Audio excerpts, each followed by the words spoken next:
आतापर्यंत कढीपत्त्याच्या चटणीचे अनेक प्रकार तुम्ही बघितले असतील.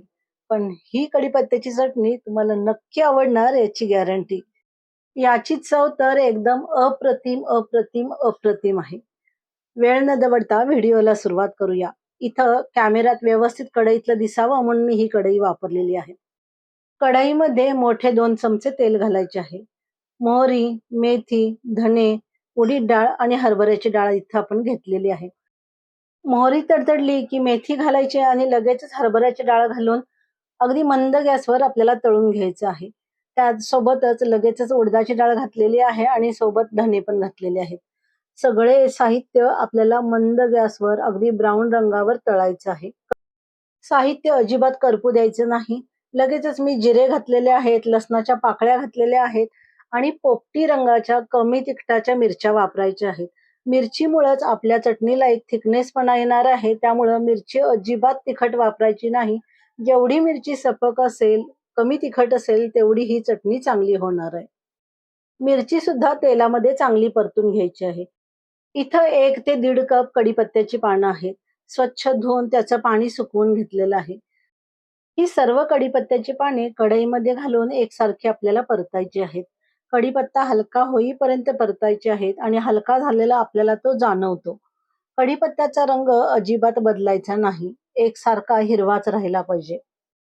कढीपत्त्याची सर्व पाने कुरकुरीत झाली पाहिजेत इतपत आपल्याला हे परतायचं आहे. पण त्याचा रंग सुद्धा हिरवाच राहिला पाहिजे. कढई गॅसवरून बाजूला ठेवली आहे.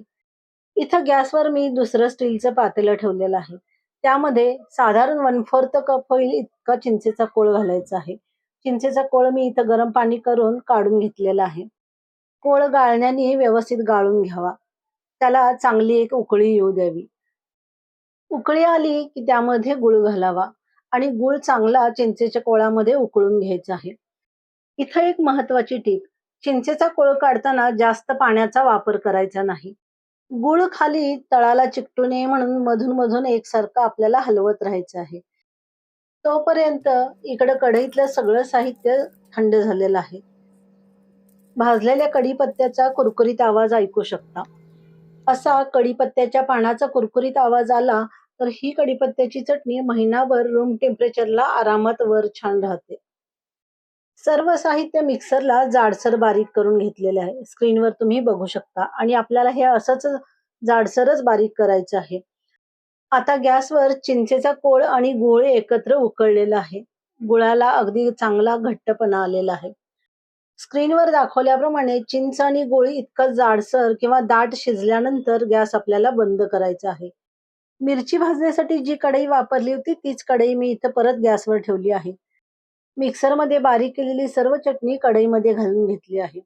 जे चिंच गुळाची चटणी आपण बनवलेली आहे ती सुद्धा आपण यामध्ये घालून घ्यायची आहे. स्क्रीनवर दाखवल्याप्रमाणे दोन्ही व्यवस्थित मिक्स करून त्याला एक चांगली उकळी आणायची.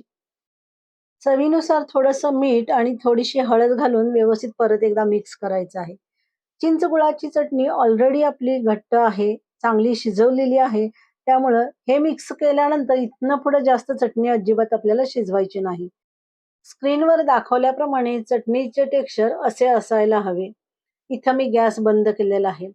अशा टेक्स्चरची चटणी रूम टेम्परेचरला एअरटाईट बरणीमध्ये 1 महिना व्यवस्थित टिकते आणि फ्रिजमध्ये 2 ते 3 महिने ही चटणी व्यवस्थित आरामात छान राहते.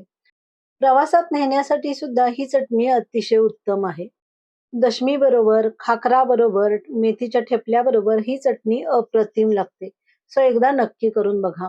इथं कढीपत्त्याच्या चटणीचा व्हिडिओ माझा कंप्लीट झालेला आहे. तुम्हाला ही रेसिपी कशी वाटली ते मला कमेंट करून नक्की सांगा.